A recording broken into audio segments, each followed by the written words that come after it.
শেখ হাসিনা ৭১-এর চেতনা বিক্রি করতে করতে দিল্লিতে যেয়ে বসে আছে। আমরা বলেছি আওয়ামী লীগ এবং শেখ হাসিনার রাজনৈতিক মৃত্যু হয়েছে ঢাকায়, দাফন হয়েছে দিল্লিতে। এটা একটা প্রবাদ হয়ে গিয়েছে। প্রবক্তা আমি হলেও প্রবাদটা হতে অসুবিধা তো নাই। কেন হয়েছে?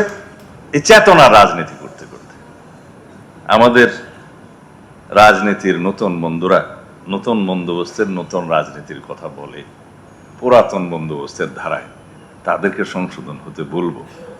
রাজনীতিতে বাল্যশিক্ষা শ্রেণীর ছাত্র হয়ে যদি বিশ্ববিদ্যালয়ের প্রফেসরের মতো আচরণ করে সেটা ঠিক নয়। শিখতে হবে, অনেক দূর যেতে হবে। রাজনৈতিক মাঠ অনেক কঠিন, বন্ধুর এবং কণ্ঠকাকীর্ণ পথ, এত সহজ নয়। কোথায় যেন বলেছিলাম যে নিউটনের আপেল পাকলে পরে অটোমেটিক ঝরে পড়ে না। এই গণতান্ত্রিক আন্দোলনের ফসল হিসাবে গণ অভ্যুত্থান কোনো নিউটনের আপেল ছিল না, এটাকে আমাদের পাকাতে হয়েছে। এটা কখনো অটোমেটিক ছেড়ে পড়ে নাই। দীর্ঘ 17 বছরের ধারাবাহিক আন্দোলনের ফসল হিসাবে এই আপেলকে, এই আন্দোলনকে, এই গণ অভ্যুত্থানকে আমাদেরকে পেড়ে নিতে হয়েছে।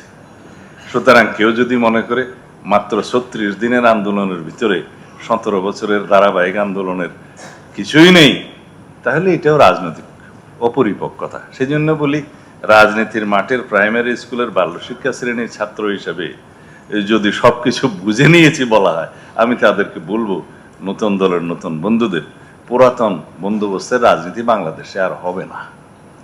চেতনা বিক্রির রাজনীতি বাংলাদেশে আর হবে না। আমরা তোমাদের মধ্যে আমাদের ভবিষ্যৎ দেখতে পাই। আমি ছাত্রদের উদ্দেশ্যে বলছি, যারা গণ অভ্যুত্থানে ভূমিকা রেখেছে, শহীদ হয়েছে, তাদের আকাঙ্ক্ষার বাস্তবায়ন আমরা করতে চাই। সেটার প্রতিযোগিতা হোক। আকাঙ্ক্ষার বাস্তবায়নের প্রতিযোগিতায় আমরা আছি। আমাদের নেতা জনাব তারেক রহমান আছে, আমাদের একটা পরিকল্পনা আছে, আকাঙ্ক্ষা বাস্তবায়নের অঙ্গীকার আছে, সে অঙ্গীকারের জন্য আমাদের কর্মসূচি আছে, আমাদের আন্তরিকতা আছে, আর্থিক সংশ্লিষ্টতা আছে, সেগুলো অর্জনের চেষ্টা করছি। সুতরাং আমরা শুধুমাত্র উই হ্যাভ এ প্ল্যান বলে ছেড়ে দেইনি।